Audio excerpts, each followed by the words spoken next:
Bubo trap. Magandang hapon po sa ating lahat. Gusto ko lang pong ipakita yung ginawa kong bubo trap. Sa lokal na tawag po sa amin dito sa Ilonggo, San Negros ay panggal. Yan, bagong gawa po ito. Ito yung lumang trap ko guys. Meron itong 2 piraso na nakuha kanina. Yan ito siya. Saka yung sa baba.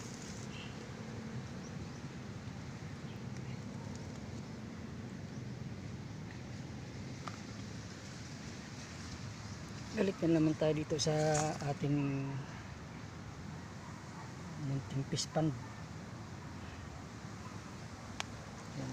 Yung bagong ginawa kong bubo trap para sa alimango.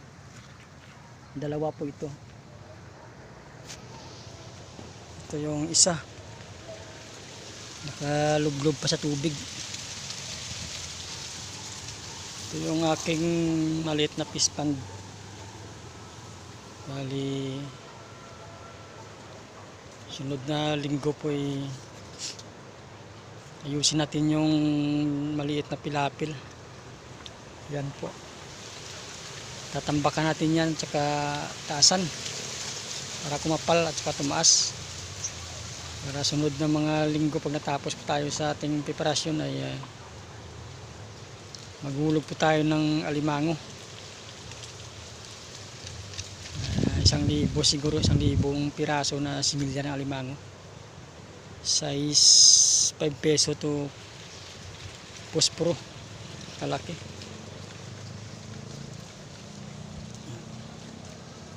Ito po yung bagong gawa ko, kahapon lang po ito.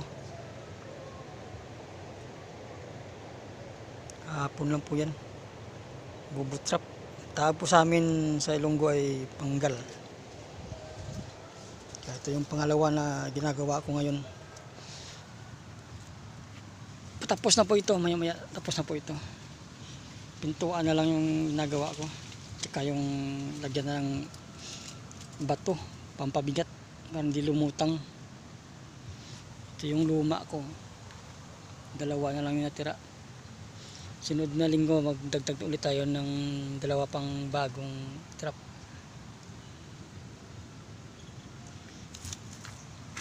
Tag 1 piraso lang yung nakuha.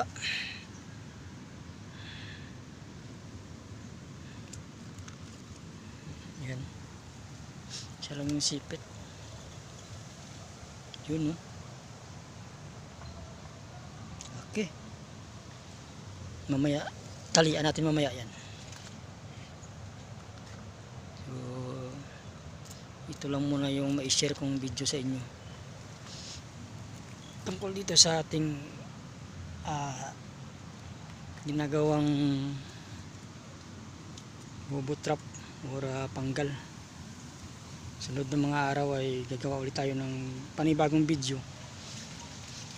tungkol dito sa ating gagawing project sa pag-aalaga ng alimango.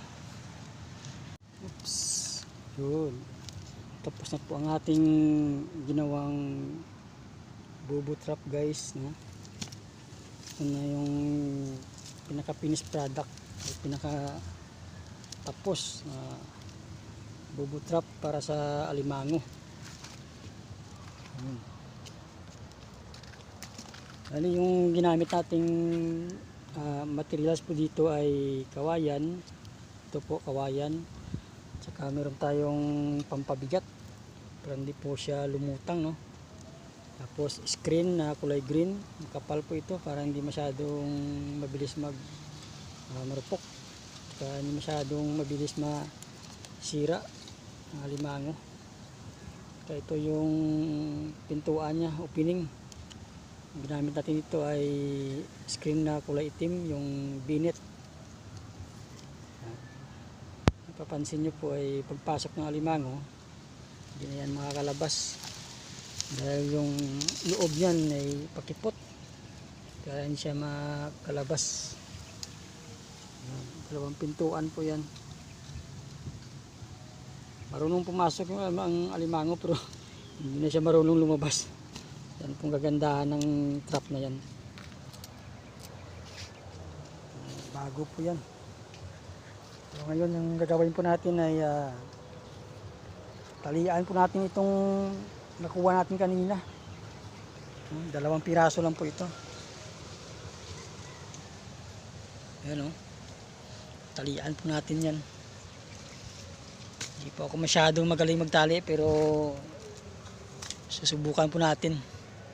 Sana wag po tayo makagat nito. Oh, sakit pa naman makakagat nito. Talian po natin ito ngayon. 2 piraso yung nakuha ko.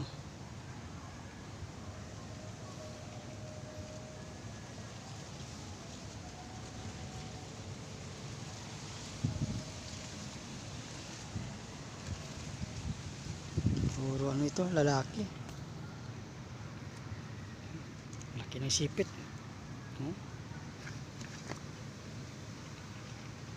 Ano pang tali dito? Strap. Subukan natin magtali ng alimango guys.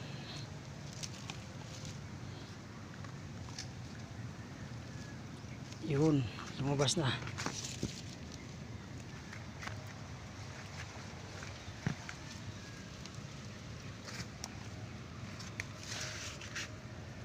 Wah, lakas ah.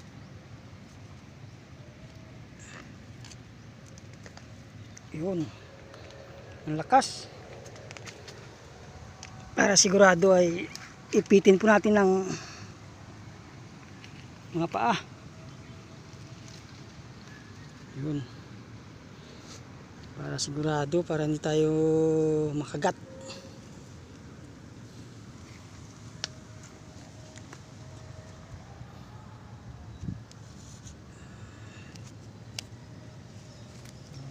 Talian na po natin.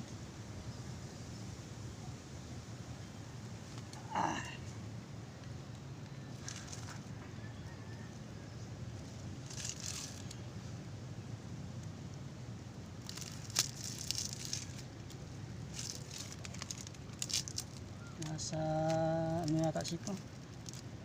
250 grams. Apat na piraso, 1 kilo.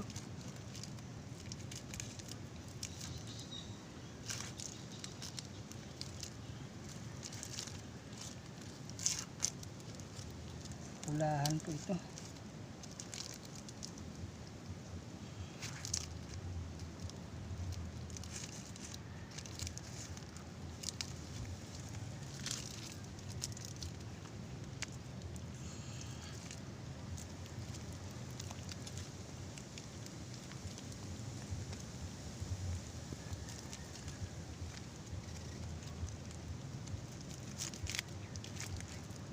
Yun.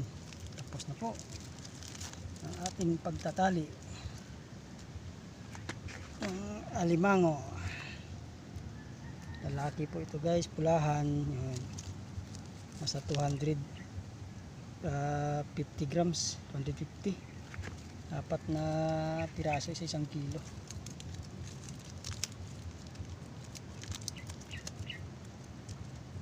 Ito po ay kanina lang nakuha nung lagay po tayo ng trap sa fish pond.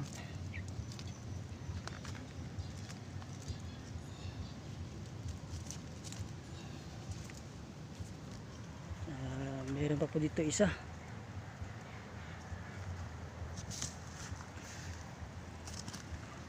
Isa lang yung sipit nito. Sarap yan.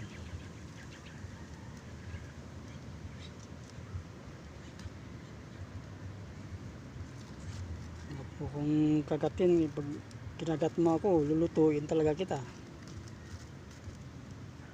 Pero isa lang yung sipit ito, hindi masyadong delikado.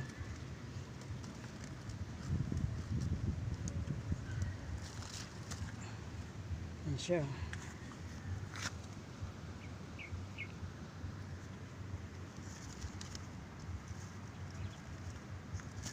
Oh, labas na.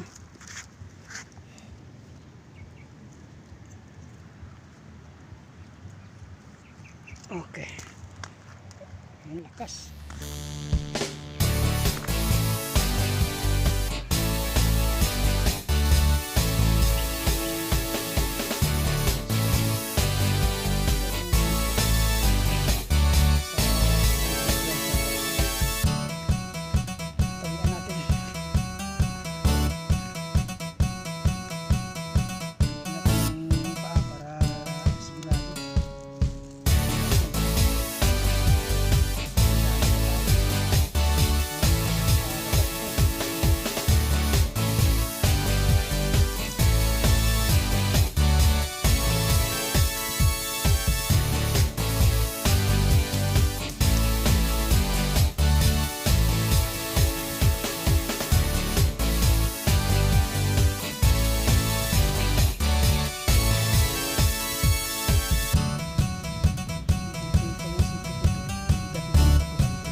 hanggang dito na lang muna yung ating video.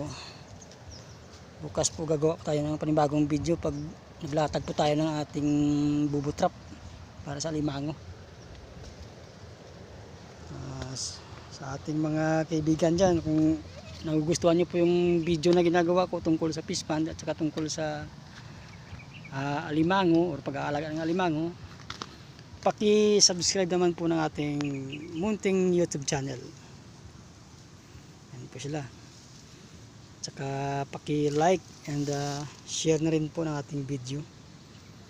At paki-pindot na rin po ng ating notification bell para pag meron pa akong bagong gawang video ay agad po kayong manotify. So, yun po, maraming salamat and hanggang dito na lang po tayo ng ating video sa ngayon. Thank you, God bless.